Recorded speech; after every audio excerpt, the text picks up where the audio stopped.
કેલેન્ડરનો પ્રશ્ન છે 20 સપ્ટેમ્બરે શનિવાર હોય તો 20 ઓક્ટોબરે કયો વાર આવશે।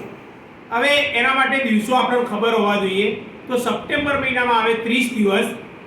સપ્ટેમ્બર મહિનાના 30 દિવસ પર આપણે 20 સપ્ટેમ્બર થી લેવાનું એટલે એમાં 10 જ દિવસની ગણતરી થશે। કેવી રીતે?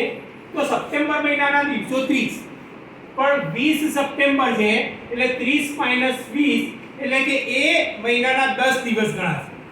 ત્યારબાદ ઓક્ટોબર મહિનામાં દિવસો આવે 31 પણ 20 ઓક્ટોબરે કયો વાર આવશે તો એનો મતલબ એના 20 જ દિવસ ગણવાના। હવે આપણી જોડે દિવસો થયા ટોટલ 30।